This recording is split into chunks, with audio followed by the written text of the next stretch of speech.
promised," she whispered to the empty room, her hands trembling as a searing, phantom pain ripped through her collarbone.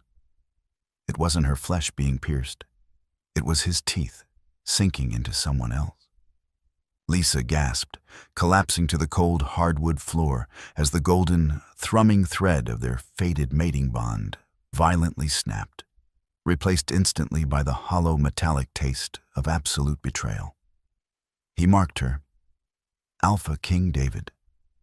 The man who had sworn on his very soul that she was his equal had just claimed another woman.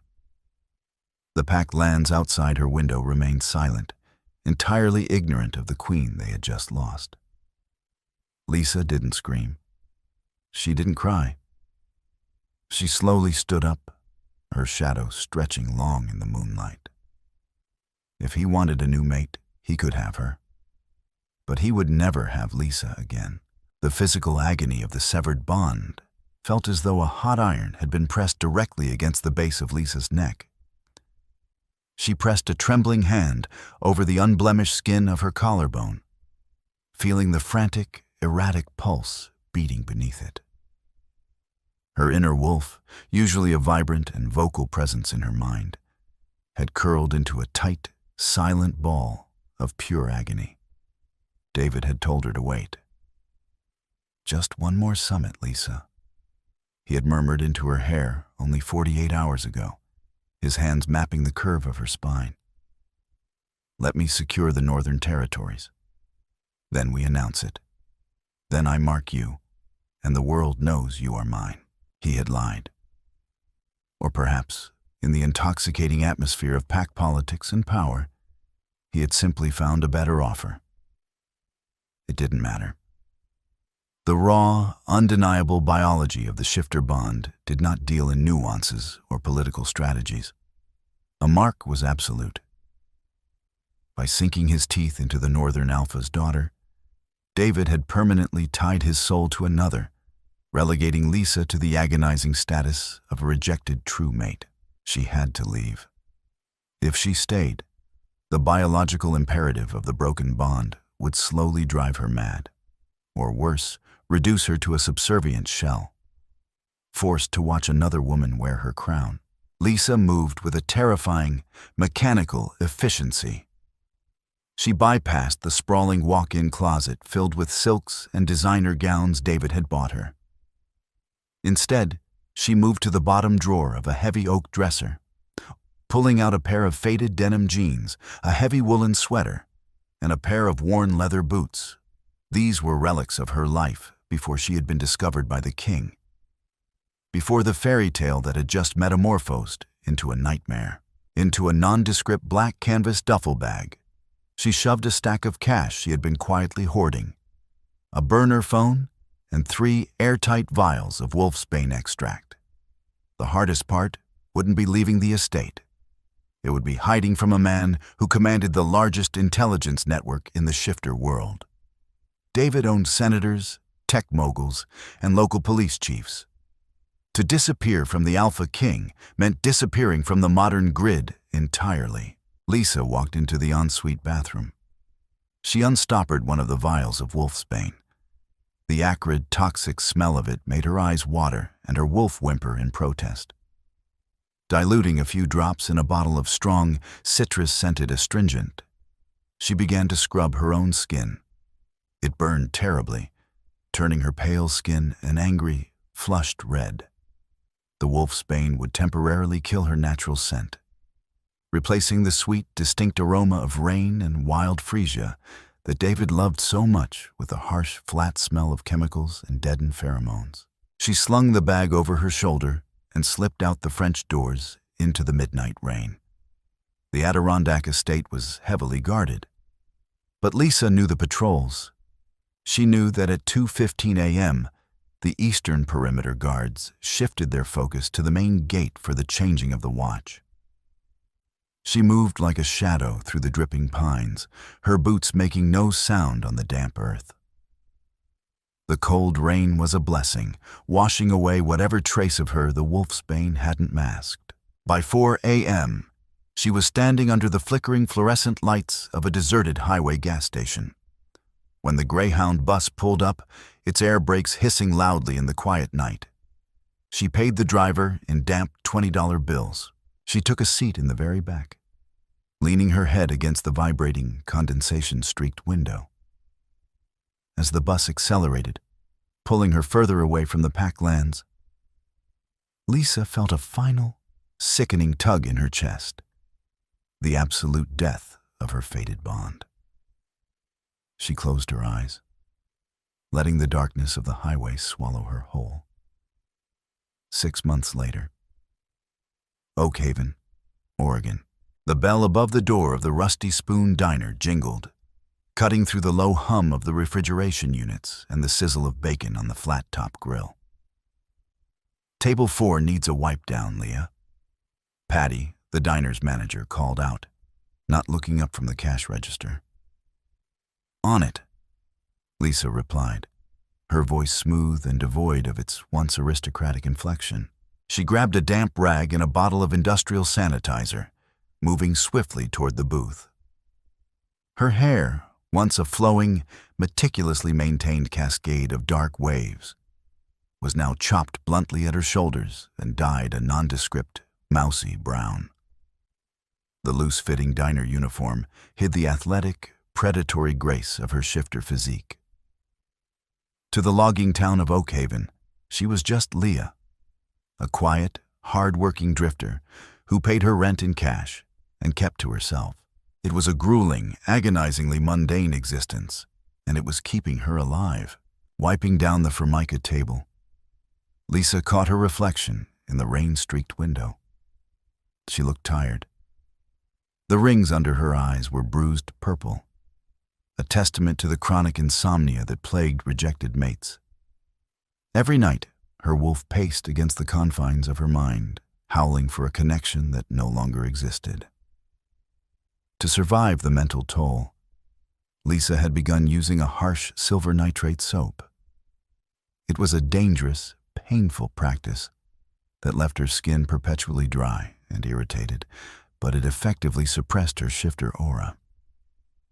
To any passing wolf, she would smell like nothing more than a sickly human. "Coffee, black, when you get a second, darlin'," a gruff voice said. Lisa turned. It was just Old Man Miller, a retired logger who came in every Tuesday. "Coming right up, Mr. Miller," she said, offering a tight, practiced smile. She walked behind the counter, reaching for the carafe. As she poured the dark liquid into a thick ceramic mug, the hair on the back of her arms suddenly stood up. It wasn't a sound. It was a subtle shift in the air pressure, a heavy, suffocating weight that suddenly blanketed the diner. Lisa froze, the carafe hovering an inch above the mug. Her dormant wolf, asleep for months, suddenly snapped its jaws, its ears pinning back in pure, instinctual panic. She didn't turn around immediately. She focused on steadying her breathing, forcing her heart rate to remain at a calm, human rhythm. She placed the carafe down gently, picked up the mug, and turned. Sitting in a booth by the door was a man who hadn't been there a minute ago. He was wearing a tailored dark suit that looked jarringly out of place in Oak Haven. He wasn't David. But Lisa recognized the rigid, predatory posture, the unnaturally still way he sat, and the faint, unmistakable scent of ozone and iron. He was a tracker, an elite enforcer from the Royal Guard. Lisa's blood turned to ice water. She walked over to Mr. Miller, placing his coffee down with a steady hand. "Enjoy," she murmured. She casually turned her back to the room, walking toward the swinging doors of the kitchen. "Don't run," her instinct screamed. "If you run, you trigger his prey drive." She pushed through the doors into the steamy kitchen, the noise of the diner muffling behind her. She walked straight past the fry cook, her eyes locked on the heavy steel door of the alley exit. The tracker hadn't looked directly at her. He was likely just sweeping the region, checking for any anomalies. But if he caught even a microscopic trace of her original scent beneath the silver nitrate, he would call the king. Lisa pushed the alley door open and stepped into the freezing Oregon rain, pulling her apron over her head. Her life as Leah was over. It was time to become a ghost again. 3,000 miles away, the Alpha King stared at the sprawling map projected onto the glass wall of his war room. David looked nothing like the impossibly handsome, commanding monarch who had graced the cover of Forbes only a year ago. His jaw was covered in a rough, unkempt shadow of a beard. His eyes, usually a vibrant, piercing gold, were bloodshot and sunken. He wore a crisp dress shirt, but the collar was unbuttoned, the tie discarded somewhere in the cavernous office. "We've swept the eastern seaboard 3 times, sire." Marcus, his beta, said quietly from the shadows of the room. "The financial audits turned up nothing. No credit card usage, no passports flagged. She hasn't reached out to any of her former contacts." David didn't respond.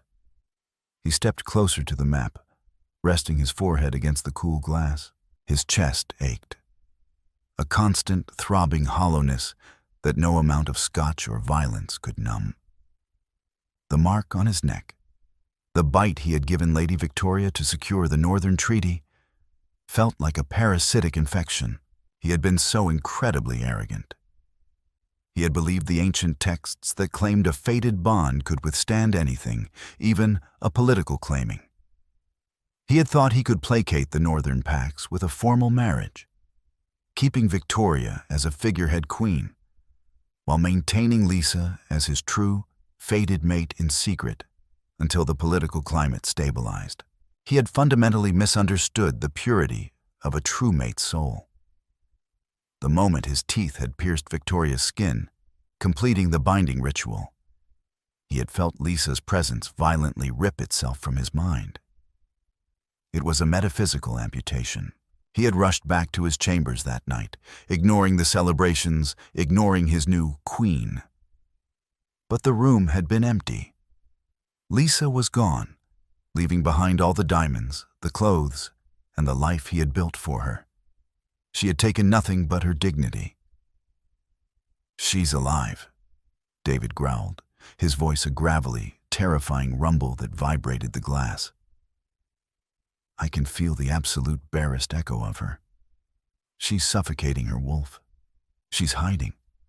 "David," Marcus said, dropping the formal title, a testament to the severity of the situation. "The pack is growing restless. Victoria is your marked mate. You haven't spoken to her in months. The Northern Alphas are taking your absence as a profound insult. If you don't return to the public eye, let them burn," David snarled, spinning around. His eyes flashed pure, feral gold, the terrifying power of the Alpha King bleeding into the room, forcing Marcus to take an involuntary step back, exposing his throat. "Let the North burn.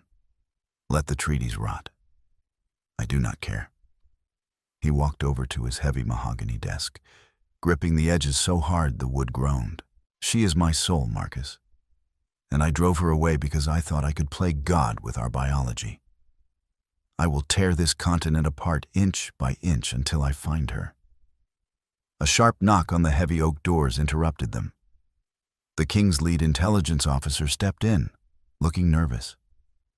He held a sleek tablet in his hand. "My king," the officer said, bowing his head deeply. "One of our regional trackers in the Pacific Northwest just checked in. He was doing a routine sweep of a logging town in Oregon. He didn't find a scent." David's lip curled. "Then why are you interrupting me?" "Because," the officer swallowed hard. He pulled the security footage from a local diner. He was looking for transient shifters. But he found this. The officer placed the tablet on the desk. David leaned over. The image was grainy, captured by a cheap overhead camera. It showed a waitress in a drab uniform, her hair dyed a dull brown, her face partially obscured as she wiped down a table. But David didn't need to see her face. He knew the exact, elegant slope of her shoulders. He knew the way her hands moved.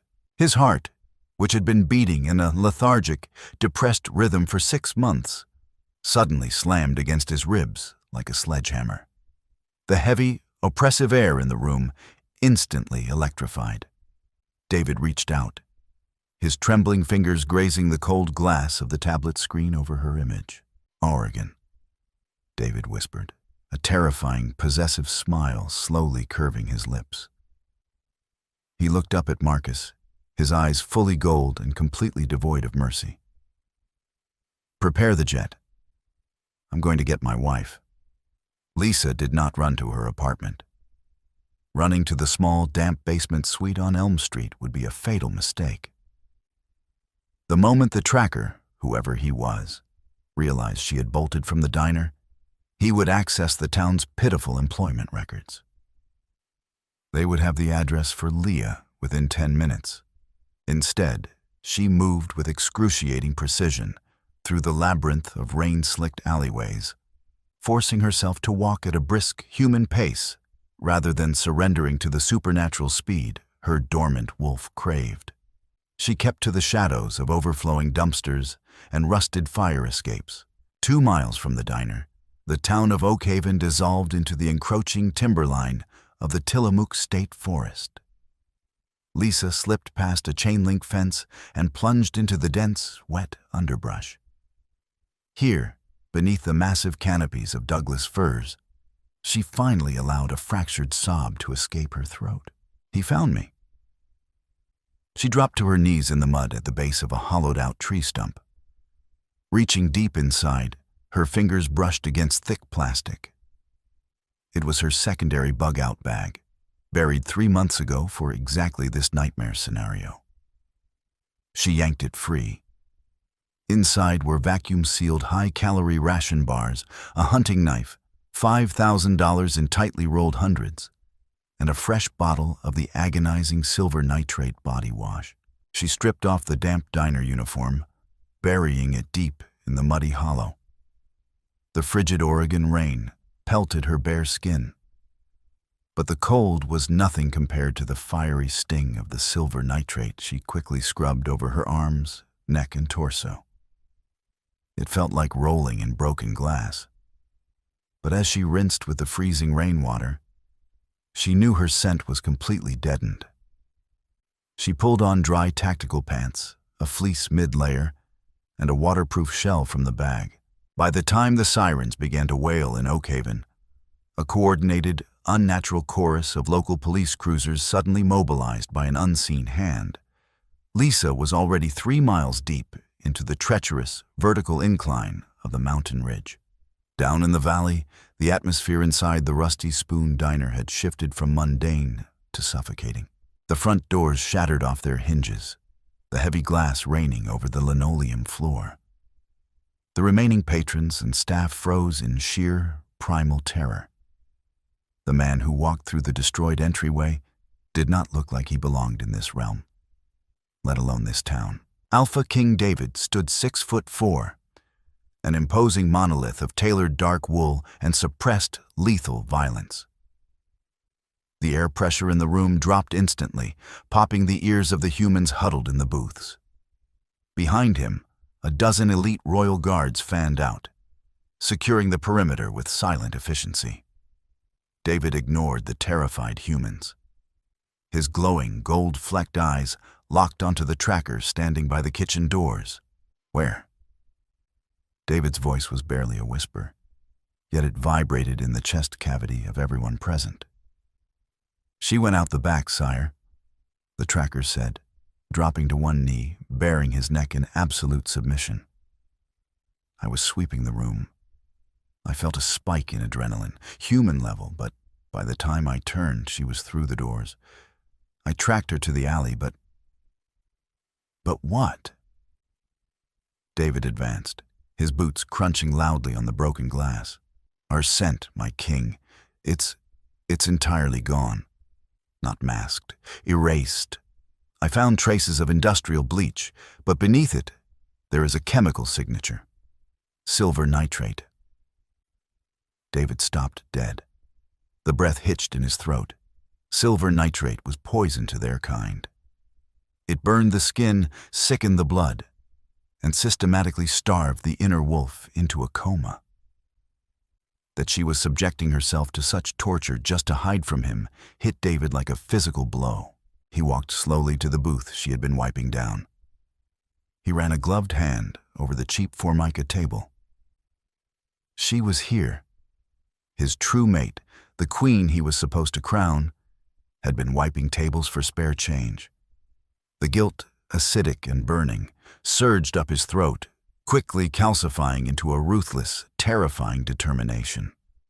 "Lock down the county," David ordered, his voice echoing off the cheap acoustic ceiling tiles. "No vehicles in or out. Ground all civilian aircraft. I want drones in the air with thermal imaging, and I want a 50-mile perimeter established within the hour. She does not leave these woods." The fever hit Lisa around midnight. She had found shelter in a dilapidated logging outpost, a crumbling wooden structure half swallowed by moss and decay. The roof leaked, and the wind howled through the missing window panes. But it was out of the aerial view of the drones she could hear buzzing faintly above the tree line. She huddled in the corner, her knees pulled tightly to her chest, shivering violently. The silver nitrate was wreaking havoc on her immune system. Her skin was flushed and covered in micro blisters, and her joints ached with a deep, bone-rattling cold. Her wolf was silent, trapped beneath a suffocating blanket of chemical suppression. "Just hold on," she told herself, gritting her teeth as a wave of nausea rolled over her. If you stop moving, he wins. In her fevered state, her mind cruelly played tricks on her.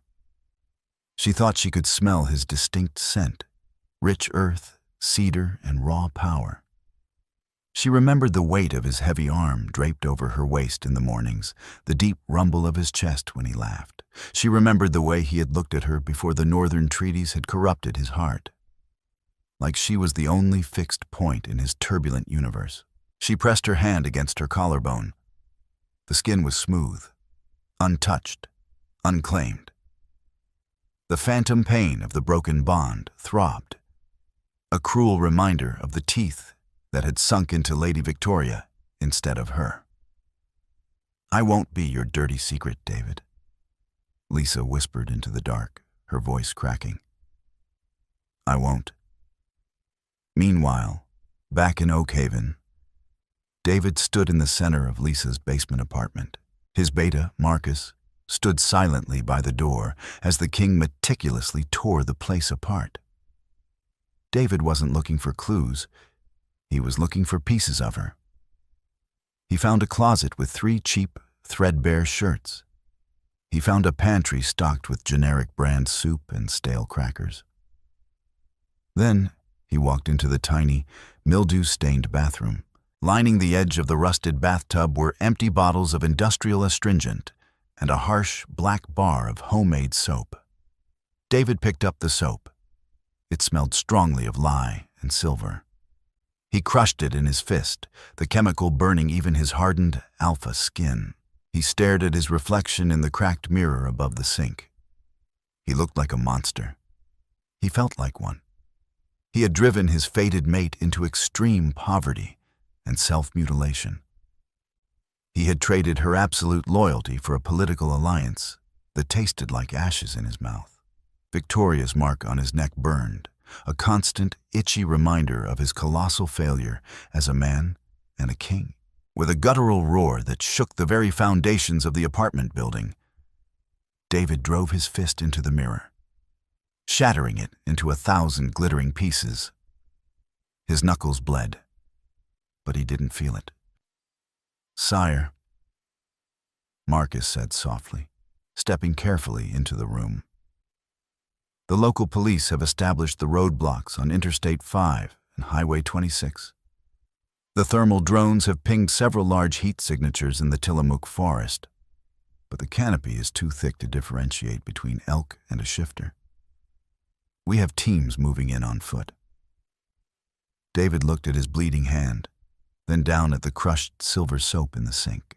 She's weak, Marcus. The silver is poisoning her. She can't stay in the woods for long without medical attention or real food. She'll have to make a play for the highway.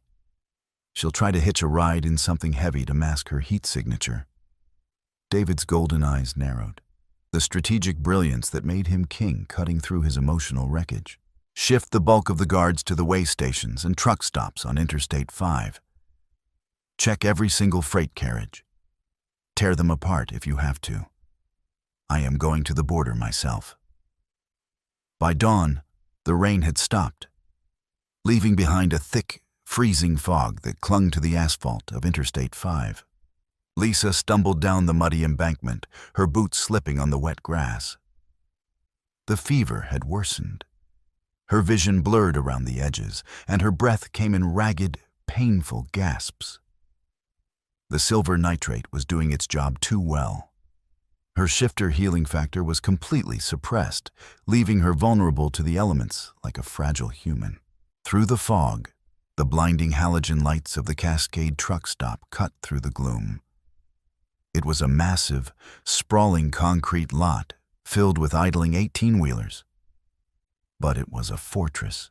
Lisa crouched behind a rusted guardrail, her heart hammering against her bruised ribs. Bypassing the town had been difficult, but this was impossible. Mixed among the Oregon State Troopers checking manifests were men in dark tactical gear. Royal Guards. They were physically checking the undercarriages of the trucks, running specialized scanners over the cargo holds. She had nowhere left to run. The forest behind her was swarming with tracker wolves. She could hear their distant, coordinated howls echoing over the ridge. Think, Lisa commanded herself, biting the inside of her cheek hard enough to taste copper, using the pain to anchor her fading consciousness. She watched the rhythm of the checkpoint. A massive double-trailer logging truck was slowly pulling toward the exit barrier. The driver was arguing with a state trooper out the window, waving a stack of paperwork. The Royal Guard assigned to that lane was distracted, turning his head to speak into his earpiece. It was a suicidal window of opportunity. Lisa slipped over the guardrail, moving with desperate, agonizing speed. She kept her body low, sliding through the greasy puddles of the parking lot, using the massive tires of an adjacent parked rig for cover. She reached the logging truck just as the air brakes released with a deafening hiss. She threw herself under the first trailer, her hands blindly grabbing for the thick metal axles. She hauled herself up, wedging her small, battered body into the narrow cavity between the rusted undercarriage and the massive mud flaps. The metal was freezing, and the smell of diesel exhaust was suffocating. The truck lurched forward. Lisa squeezed her eyes shut, clinging to the axle with the last remnants of her strength. Just get me past the gate. Just get me out of the county. The truck rolled toward the checkpoint. Lisa could see the heavy black boots of the guards standing just feet away from her hiding spot. The truck stopped again. "We need to inspect the undercarriage." A deep, commanding voice rang out, cutting through the low rumble of the idling engines. Lisa's blood froze in her veins. She knew that voice. It was a voice that had whispered promises against her skin, a voice that commanded armies. David was here. He was standing directly beside the truck. "I already showed the trooper my papers, buddy," the human driver yelled down. "Step out of the cab, now," David commanded, the lethal, absolute authority in his tone, leaving no room for argument. Lisa held her breath until her lungs burned. She pressed herself so flat against the metal she felt a bolt digging into her spine. The silver nitrate had masked her scent, but she was entirely exposed to a visual check. She watched David's boot step closer to the trailer. He paused. A droplet of condensation, thick with grease and the freezing fog, formed on the metal above Lisa. It dropped, splashing directly onto her cheek, washing away a tiny, microscopic patch of the silver nitrate soap. It was barely a fraction of a drop, But for an alpha king standing 3 feet away, it was a beacon in the dark. David's boots stopped. His head slowly tilted down. He didn't bend over to look under the truck. He didn't need to. He stepped forward, his hand gripping the edge of the muddy fiberglass side panel. "Everyone stand down," David said, his voice dropping to a low, terrifying rumble that vibrated through the metal axle straight into Lisa's bones. I found her. The silence that fell over the Cascade truck stop was absolute and terrifying. It was the kind of quiet that precedes a catastrophic natural disaster. The idling engine of the massive logging truck seemed to choke on its own exhaust as the oppressive, suffocating weight of the Alpha King's aura blanketed the concrete lot. Beneath the freezing metal undercarriage, Lisa couldn't breathe. Her lungs, already compromised by the silver nitrate poisoning, seized in pure panic. David didn't shout. He didn't order his men to drag her out. Instead, the king of the eastern seaboard, wearing a bespoke suit worth more than the truck he was touching, dropped to his knees in the grease-stained, freezing mud. He leaned under the chassis, his golden eyes, glowing with a fierce, unnatural light in the gloom, locked onto her. For a fraction of a second, the relief in his expression was so profound, it looked like agony. But as his heightened vision adjusted to the shadows, absorbing the reality of her physical state, that relief fractured into absolute, unadulterated horror. Lisa was shivering so violently that her teeth clicked together. Her skin, where it wasn't smeared with black axle grease, was a mottled, angry canvas of chemical burns and deep purple bruising. Her eyes, once of vibrant, challenging hazel, were sunken and clouded with fever. "Lisa," he whispered, his voice cracking, shedding every ounce of its royal authority. It was the desperate sound of a starving man finding water. He reached his large hand into the narrow cavity. "Don't," Lisa croaked, her voice barely a dry rasp over the hiss of the air brakes. She shrank back, pressing her spine so hard against a metal bolt that it tore through her fleece jacket. "Don't touch me." David flinched as if she had driven a silver blade into his chest, but the scent of her failing biology, the sickly, metallic odor of a wolf slowly dying from suppression, overrode his hesitation. "You are dying," he said, his tone shifting into the rigid, unbreakable command of an alpha. "I am not leaving you here." Before she could fight him, his hand clamped around her waist. Even through her thick tactical clothing, his touch sent a violent, chaotic jolt through her system. It wasn't the warm, golden hum of their fated bond. It was a harsh, agonizing friction, a brutal reminder that his energy was now intrinsically tied to someone else. Lisa thrashed, her boots kicking wildly against the mud flaps. "Let me go! David, I swear to God, let me go!" She was a trained fighter, a female who had earned her place in the pack hierarchy through sheer grit before he ever noticed her. But she was running on fumes and poison. David pulled her from the undercarriage with horrifying ease, dragging her out into the blinding halogen lights of the checkpoint. The Oregon State Troopers gasped, their hands instinctively dropping to their sidearms at the sight of the king pulling a filthy, struggling woman from the mud.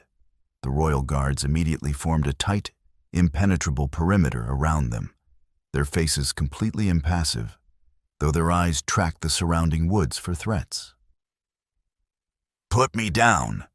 Lisa screamed, her voice cracking as a fresh wave of nausea hit her. She struck his chest with her fists, leaving smears of black grease across his pristine white shirt. David didn't retaliate. He didn't even try to restrain her hands. He simply wrapped his arms securely around her back and beneath her knees, lifting her completely off the ground. He pulled her flush against his chest, burying his face in the crook of her neck, despite the toxic, burning scent of the silver nitrate that immediately began to blister his own skin. I have you, he murmured frantically into her hair, his chest heaving. I have you. You're safe. I am not yours to have. She sobbed, the last of her adrenaline rapidly evaporating, leaving behind a cold, terrifying emptiness. Her head lolled against his shoulder as the fever finally dragged her under. Get the medics on the jet, David roared, turning on his heel toward the waiting armada of black SUVs. Tell the pilot if we are not airborne for the estate in 10 minutes, I will tear his throat out myself. He climbed into the back of the heavily armored vehicle, refusing to relinquish her to the pack doctor. As the SUV tore out of the truck stop, breaking the speed limit by 80 miles an hour, David sat in the dimly lit cab, cradling her broken body. He looked down at the chemical burns blistering his own hands where he touched her. It was a physical manifestation of what he had done to her soul. He rested his forehead against hers, his tears mixing with the freezing Oregon rain and motor oil on her cheeks. What have I done? He thought, the reality of his political hubris crushing him beneath its weight. God, what have I done? Lisa woke to the rhythmic, synthetic hum of a medical monitor and the scent of sterile rubbing alcohol. She didn't open her eyes immediately. She took stock of her body. The bone-deep, rattling cold of the Tillamook forest was gone, replaced by the heavy, suffocating warmth of a heated, weighted blanket. The fiery itching on her skin had dulled to a dull ache, heavily coated in a soothing, medicinal salve. An IV line tugged slightly at the back of her left hand. She was alive, and she was trapped. Slowly, she opened her eyes. The room was unfamiliar. A massive vaulted ceiling with dark wood beams, floor-to-ceiling bulletproof glass overlooking a sprawling, snow-dusted mountain range, and a roaring fire in a stone hearth. She wasn't on the jet anymore. She was in the Alpha King's private wing at the high-altitude mountain estate. Sitting in a leather armchair beside the bed, bathed in the orange glow of the firelight, was David. He looked terrible. He was still wearing the same trousers and ruined white shirt from the truck stop, though someone had bandaged his hands. The dark circles under his eyes spoke of weeks without sleep, and his posture was slumped, a stark contrast to the terrifying monolith of power he usually projected. The doctor flushed the silver from your bloodstream, David said quietly, his voice raspy. He didn't move toward her. He stayed rigidly in the chair, as if afraid any sudden movement would make her shatter. It will take a few weeks for your wolf to fully wake up from the suppression, but there is no permanent organ damage. Lisa stared at him. She didn't feel relief. She felt a profound, exhausting emptiness. I want to go back, she said. Her voice dry but completely steady. David flinched. His jaw tightened, the muscles ticking rapidly. You know I cannot allow that, Lisa. You nearly killed yourself. Another 48 hours in those woods with that poison in your system, and your heart would have stopped. My heart stopped 6 months ago, Lisa replied, her eyes drifting away from him to stare blankly at the dancing flames in the hearth. When I felt your teeth sink into Victoria's neck. The name dropped into the quiet room like a live grenade. David leaned forward, resting his elbows on his knees, pressing the heels of his bandaged hands into his eyes. You don't understand the politics of it. You don't understand what was at stake. Then enlighten me, Lisa said, a cold, bitter edge creeping into her voice. She slowly pushed herself up into a sitting position, ignoring the dizziness that washed over her. She pulled the thick blankets up to her chin. Explain to me how the sacred, biological imperative of a true mate is superseded by a treaty. David dropped his hands, looking at her with a desperate, pleading intensity. Victoria's father, Alpha Thorne, had allied with the rogue factions in the Canadian territories. He had an army of 4,000 wolves massing at the northern border. If I hadn't secured the alliance through a binding mark, a public, undeniable claiming of his daughter, they would have marched south. Thousands of our people would have been slaughtered, Lisa. Pups, elders. It would have been a massacre. He stood up, pacing the length of the rug at the foot of the bed. I arrogantly thought our fated bond was strong enough to withstand it. I thought I could give Victoria the title, the political theater, and keep my soul tied to you. I didn't know the bond would sever. I swear to you on my life, I did not know. Lisa watched him pace. She saw the genuine torment in his eyes, the heavy burden of a crown that demanded impossible choices. A part of her, the part that had loved him before the betrayal, ached to comfort him. But the reality of her broken biology was a wall of ice between them. You made a tactical choice to save your kingdom, Lisa said softly, her voice devoid of anger, which somehow made it infinitely worse. And I understand that, David. You are a king. You did what kings must do. David stopped pacing, looking at her with a flicker of hope. But, Lisa continued, her eyes locking onto the faint, raised scar visible just above the collar of his shirt, Victoria's answering bite. A king who cannot choose his mate is no king at all. You traded me for peace. I am not angry at you for saving your people. I am leaving you because I refuse to be the casualty of your reign. I will not be your secret, tucked away in this mountain while another woman wears my crown and carries your scent. She is nothing to me, David roared, the Alpha command slipping out, vibrating the glass windows. I haven't touched her since the ceremony. The pack knows it. She knows it. I have spent the last 6 months tearing the continent apart looking for you.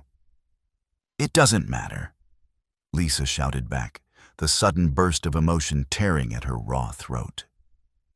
Tears finally spilled over her lashes. The bond is gone, David. You broke it. You can put me in a gilded cage. You can surround me with guards.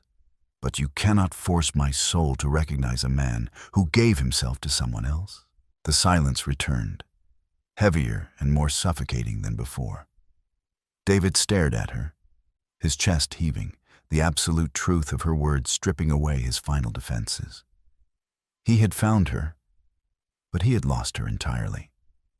The heavy oak doors of the medical wing burst open, shattering the tense silence. Marcus, the beta, stood in the doorway, his face pale and drawn tight with anxiety.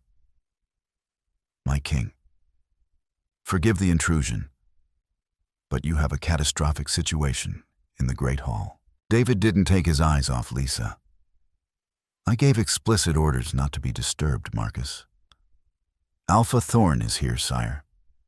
And Queen Victoria, Marcus said, the title tasting like poison in the room. They received word that you recalled the border guards and returned to the estate. Thorn is demanding an audience. He says your prolonged absence and neglect of his daughter is a breach of the treaty. He is threatening to mobilize the northern forces by dawn if you do not present yourself and solidify the mating. Lisa let out a hollow, humorless laugh. She looked at David, her eyes deadened. Duty calls, Your Majesty. Don't keep your queen waiting. David looked at Lisa, the golden light in his eyes slowly transforming from desperate grief into something chillingly absolute. The frantic energy that had consumed him for 6 months suddenly vanished, replaced by a terrifying, calm resolve. Marcus, David said, his voice dropping an octave, resonating with ancient, primal authority. Bring the pack elders to the Great Hall, all of them, and bring me the ceremonial silver. Marcus's eyes went wide with shock. Sire, you cannot mean— Do it, David commanded. He turned back to Lisa. Can you walk? Why? she asked, a flicker of genuine fear piercing her apathy. "What are you doing?" "I am going to fix what I broke," David said. He walked to the closet, pulling out a heavy, fur-lined cloak. He draped it gently over her shoulders. "You said a king who cannot choose his mate is no king at all." "You are right." Despite her protests, David helped her to her feet. The estate was eerily quiet as they walked down the sprawling stone corridors, the air thick with the impending storm. When the massive double doors of the great hall were thrown open, the noise hit them like a physical wave. Hundreds of pack members, elders, and regional alphas were gathered. At the center of the room stood Alpha Thorn, a massive, scarred brute of a man, and beside him, Lady Victoria, looking regal, furious, and deeply humiliated. The room fell dead silent as David entered, supporting Lisa at his side. "What is the meaning of this, David?" Thorn bellowed, his voice echoing off the stone walls. "You abandoned my daughter for half a year, and you return parading a filthy human stray in front of the pack?" A low, menacing growl ripped from David's chest, so loud and violent that Thorn involuntarily took a step back. "She is not a stray," David said, his voice carrying effortlessly to every corner of the vast hall. "She is Lisa, and she is my true, fated mate." Whispers erupted like wildfire among the elders. Victoria's face flushed dark red with rage. "You marked me, David. Before the gods and this pack, you bound yourself to me. A true mate bond means nothing once the physical mark is laid." "You are correct, Victoria," David said, walking slowly toward the center of the room, leaving Lisa standing near the entrance, supported by Marcus. "The mark is absolute. It binds the soul. It secures the treaty." He stopped a few feet from Thorn and Victoria. He reached out his hand. One of the oldest pack elders, trembling visibly, stepped forward and placed a long, intricately carved dagger into David's palm. The blade was forged of pure, unadulterated silver. Lisa gasped, her hands flying to her mouth. No, he wouldn't. To sever a completed mark without the death of a mate was an ancient, nearly forgotten lore. It required the Alpha to physically excise the bond from his own flesh using silver, a process so agonizing and biologically devastating that most who attempted it died of the shock. "David, no!" Lisa screamed, stumbling forward, but Marcus caught her arms, holding her back. "A treaty built on a lie is a rot that will eventually destroy us all," David announced, looking directly into Thorn's shocked eyes. "I took your daughter's mark to prevent a war. I betrayed my soul to save my crown. But I will no longer live as half a man." David turned the blade inward. Without a moment's hesitation, he drove the silver dagger directly into the juncture of his neck and shoulder, right through the center of Victoria's mark. Victoria screamed in phantom agony as the metaphysical tether connecting them was violently snapped. David dropped to his knees, choking on his own blood, the silver burning through his veins like liquid fire. The hall erupted into chaos. Thorn roared in fury, shifting into a massive gray wolf, preparing to tear the dying king apart. But a sound, louder and more terrifying than Thorn's roar, shattered the room. It was a howl, pure, untamed, and laced with absolute lethal dominance. Lisa broke free of Marcus's grip. The trauma of watching her mate mutilate himself had shattered the chemical suppression of the silver nitrate in a single heartbeat. Her wolf, dormant and starving for 6 months, exploded to the surface in a surge of protective fury. Her bones snapped and reformed in midair. Where the fragile, poisoned woman had stood, a massive, pitch-black wolf with glowing hazel eyes now landed on the stone floor. Lisa stood over David's bleeding, convulsing body, baring her teeth at Alpha Thorn. The sheer, terrifying power of a true queen defending her king radiated from her, forcing Thorn's wolf to whimper and lower his head in instinctual submission. Lisa gently nudged David's face with her snout. Through the haze of blood and silver, the king opened his golden eyes. The artificial bond was dead, but as Lisa's warm, healing energy flooded into him, a new thread, forged in fire and sacrifice, snapped brilliantly into place. The Northern Treaty shattered that night, and though the threat of war lingered on the borders for years, the Eastern Pact had never been stronger. Alpha Thorn retreated, humiliated by the undeniable raw power of a true fated pair. It took months for David to recover from the silver poisoning, and the deep scar on his neck never faded. But every morning, as he woke to the scent of rain and wild freesia, he traced that scar with quiet gratitude. Lisa had not just returned to him. She had been crowned before the gods, proving that true loyalty cannot be legislated, and true love will tear down the world just to rebuild it right. If this dramatic tale of fated love, betrayal, and ultimate sacrifice kept you on the edge of your seat, please like this story, share it with your fellow romance readers, and subscribe for more thrilling, high-stakes shifter fiction.